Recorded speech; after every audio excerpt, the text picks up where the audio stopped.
Hey, welcome back to Sola Melodica. I am Tim Kaiser. Thank you for joining me today.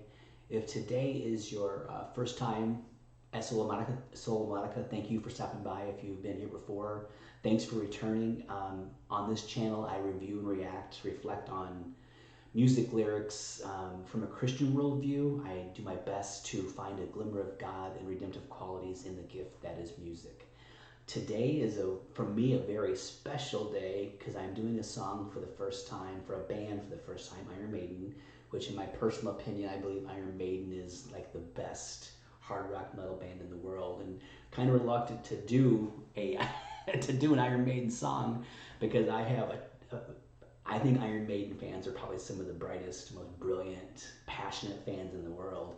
And some of the comments you get in these channels can be pretty brutal. So I'm a little bit reluctant, but this is a great song, Sign of the Cross from Iron Maiden, and we're going to get into this song. And I have a unique view on this song. I struggled with the lyrics of this song forever, didn't quite understand them. I think I might have an insight into this. I could be wrong, but it'll take us back to the 1500s in the time of Queen Mary the First, also known as Bloody Mary. So this is going to be a ton of fun. Let's do some Iron Maiden for the very first time on Sola Melodica.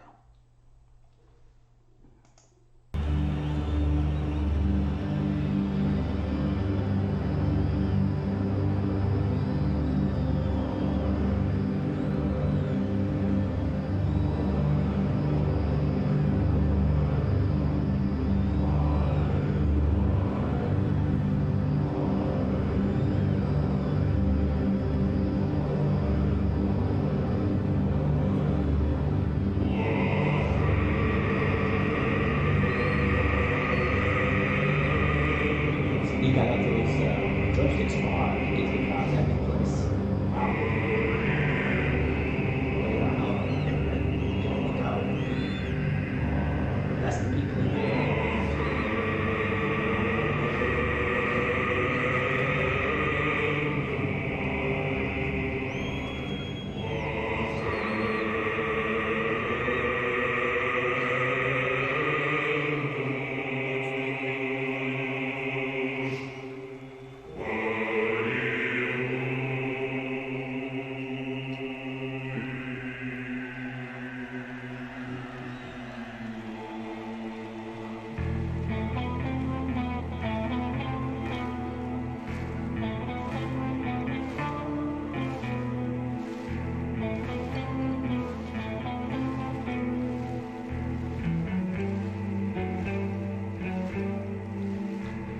Saintly shrouded men, silhouettes stand against the sky. One in front with a cross held high, come to wash my sins away.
I had to stop it right there just for a second because this song goes really fast into the lyrics, and I'm going to catch the lyrics because this is what we do here.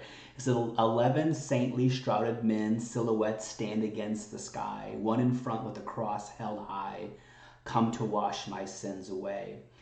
Standing alone, and it gets fast. That's the intro, right? Standing alone in the wind and rain, feeling the fear that is growing, sensing the change in the tide again, caught by the storm that is brewing.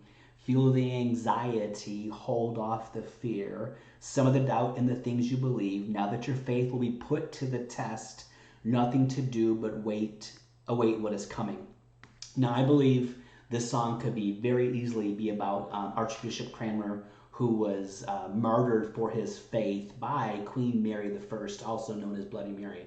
Now, Cranmer was obviously was a part of the Catholic Church for a long time, being a archbishop. But then there was the Reformation happened, in Germany with Martin Luther, and Cranmer's his name's not mentioned nearly as much as Luther's, but it was like the same concept, right? There were some differences with what they believed, and this is one of those sad stories where the church totally missed it, right? We did some goofy things back then, and we still make mistakes because we're sinful people. But here in this situation, Cranmer was he kind of started deviating from Catholic tradition. And I believe this is what he's talking about. He's getting ready to get burned at the stake. Why then is God still protecting me even when I don't deserve it? Though I am blessed with an inner strength, some they would call it penance. Why am I meant to face this alone, asking the question time and again, praying to God won't keep me alive because he knows he's going to die. Inside my head, feel the fear start to rise. They'll be saying their prayers when the moment comes. There'll be penance to pay when it's judgment day. So here in this situation, there were some things he deviated from. He was forgiven for some things, but Queen Mary did not, forgive him for heresy. She wanted the Catholic Church to be strong in England, and the king who preceded her wanted to be a Protestant country. And he even actually, I think it was King Edward, actually put in his will, he wanted Lady Jane Grey to assume the throne, to keep it more the Church of England Protestant. And Queen Mary had her niece beheaded. That's what kind of a great auntie she was.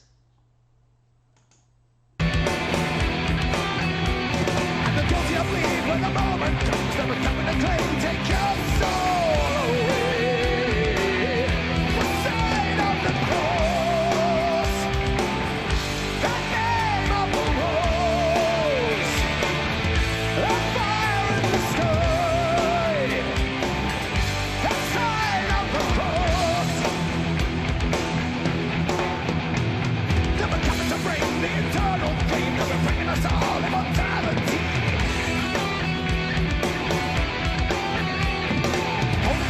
From the world and blessed, but created by God, let our soul to rest. The sign of the cross, the name of the rose, the fire in the sky, the sign of the cross.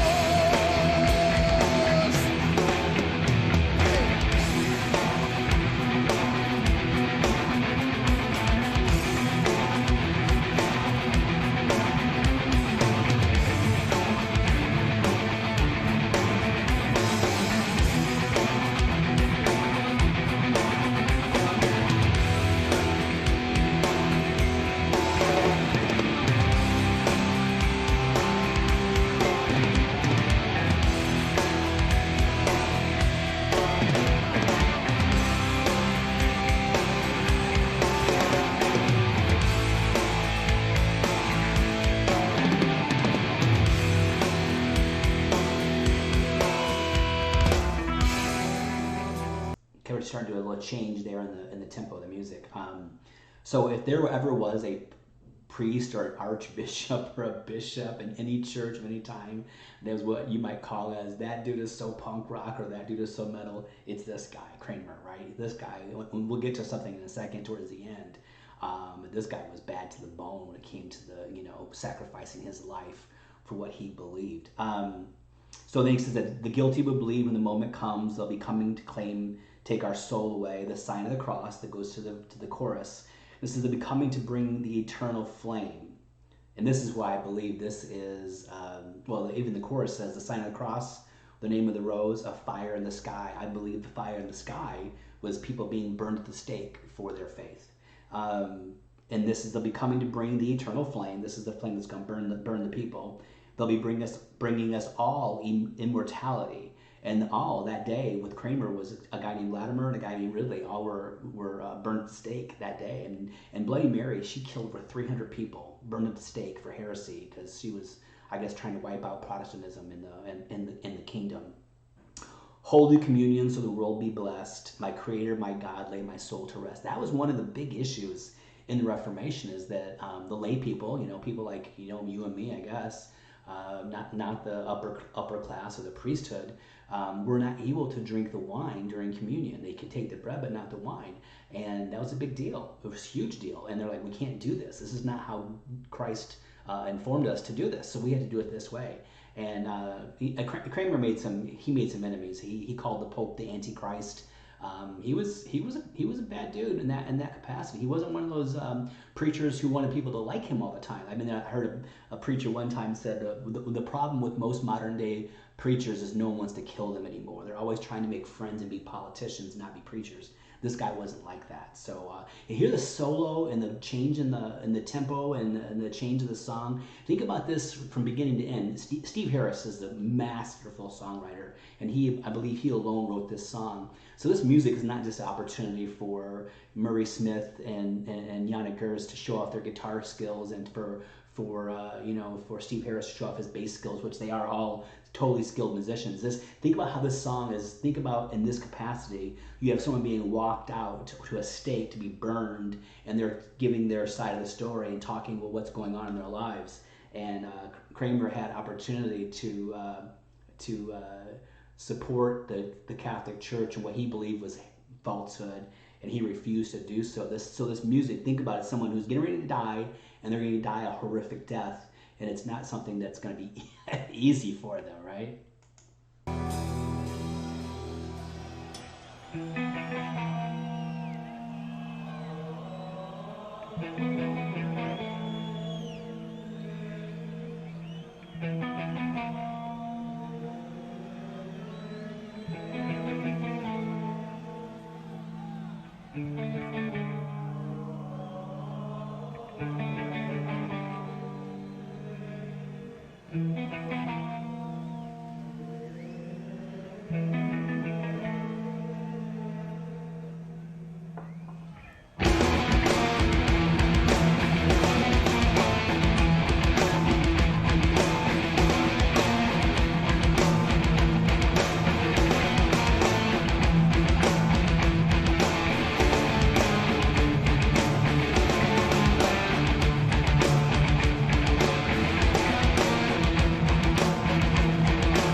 Quick question.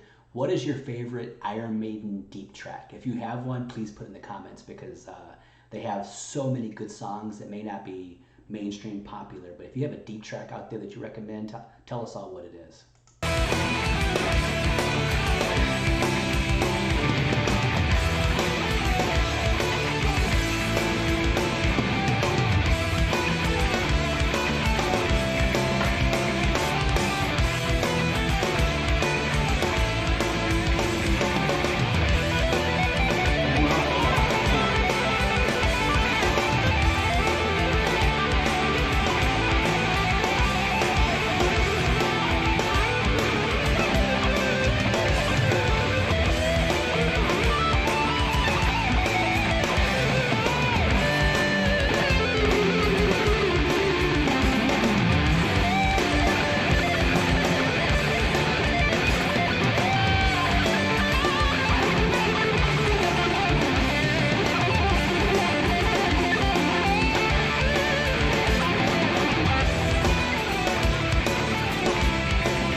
Lost the love of heaven above, choose the lust of the earth below.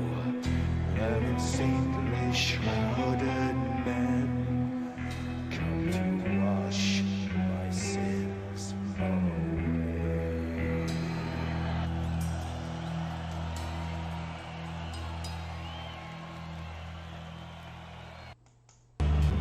Wow, what a powerful song. So that last line kind of gave me fits for the longest time when I was listening to the song. The last line, last chorus, last verse. Lost the love of heaven above, chased the lust of the earth below. 11 saintly shrouded men come to wash my sins away. One of the things that Cranmer did that the Catholic Church did not approve was he got married. He got married in secret. And he believed, like Luther did, that being married was not a sin for a priest. And he also did a lot of other things that they didn't like. But then again, he was actually, he did some things. Mary hated this guy. And they put him in prison for like 3 years. He couldn't go to his wife. He couldn't get any, he was like in a tower locked up for 3 years, and he was like gaunt and beard growing. His hair was falling out. He's basically being tortured in that capacity. And eventually he recanted for what he said against the Catholic Church. And despite his recantation, Mary did not forgive him for heresy and still ordered him to be murdered because she hated him. And then, so this is part I want to read something out of. This is a book called Fox's Book of Martyrs. It's a tragic book of people who were killed from the beginning, from like the early apostles all the way through the Reformation, because it was written in the 1500s or 1600s maybe. But he at his trial, or his when they burned him at the stake, they asked him to talk, and he kind of did played by all the rules and being nice in the sandbox till he got to the very end. And remember, he recanted. He wrote out a recantation, 2 letters, and signed it. Then he thought better of it at the time he was going to die. Because like, what worse can they do besides kill me? He says, and now I come to the great thing that troubles my conscience more than anything I ever did or said in my whole life, and that is the publishing of a writing contrary to the truth. He recanted and said what the Pope was the full authority, and all the things like that. Which now here I renounce and refuse as things written by my hand, contrary to the truth I believe with my whole heart, written because I fear death. So I think that's what he means. Lost the love of heaven above, chased the lust of the earth below. That he was afraid of dying, and he did that out of fear. And probably maybe he wanted to take care of his wife. I don't know. I mean, there's a lot of stuff going on. When you know you're gonna get burned at the stake, you might do some crazy things that maybe like, what difference does it make? And he was feeling like, okay, now I'm not doing that. I'm gonna die. I'm gonna speak truth, because I fear death. Since my hand offended it, this is the part I said earlier, it was like, this is so punk rock or so metal. Since my hand offended, it will be punished. When I come to the fire, it first will be burned. As for the Pope, I refuse him as Christ's enemy and Antichrist, with all his false doctrine. And as for the sacrament, I believe as they have taught in my book. So that's what he said. And then as he was getting ready, and then just people lost their ever-loving minds. They were just furious because all they could do is kill him once, right? But they were just like seething. They were just angry because he did this. And he says, as the fire approached him, Cranmer put his right hand into the flames, keeping it there until everyone could see it was burned before his body was touched. Then he said, this unworthy right hand. He called out often before he gave up the ghost. So before he died, he kept blaming his hand, So there's that Sign of the Cross, wonderful, wonderful Iron Maiden song. They have so many to pick from. This is the first one. I kind of got leverage into doing this because I had a thing pop in my news feed today talking about Iron Maiden not getting into the Hall of Fame, and so I think that's tragic. It's criminal. They should be in the Hall of Fame, even though they probably don't care. But I mean, come on, they sold over 100 million records throughout the earth, and they never got hardly any radio airplay besides maybe one or two songs. So Sign of the Cross, wonderful song. We as Christians could do better to follow the lead of people like Cranmer and Luther and people of that nature who are willing to give it all for the cause of Christ and not try to make everyone happy all the time, but just fight for truth, fight for what God said, and live a life that's pleasing to him. So there it is. Thank you for joining me today. If this has been a blessing to you, please like. For those of you who subscribed, thank you so much. I'm getting better traction on this channel than I ever imagined, and hopefully these times are being a blessing to you. I do my best to keep up with the comments. It's getting challenging now because there are so many of them, and I do have a regular full-time job as well. So if you want to, I do my best. At least the initial comment, acknowledge it. Thank you. If you have song suggestions, I'm tallying a list. It's getting longer and longer, but blessings to you. My prayer for you is that you would know Christ, that you would know him, and you'd have righteousness not from your good works, but the righteousness that comes by God through faith, that you would know him, and you would know him in the power of his resurrection, the fellowship of his sufferings, and that your name would be written in the book of life, and that one day, someday, hopefully, we could meet in heaven. Because some of you are out there, I'm getting comments from Poland and from Finland and from Brazil and from Australia, Northern Ireland, all over the world. We probably will never meet until heaven. I'd like to meet you someday and we can chat about the goodness of God. Until then, blessings to you, blessings to your family. Stay safe out there, and I'll see you again soon with a new video.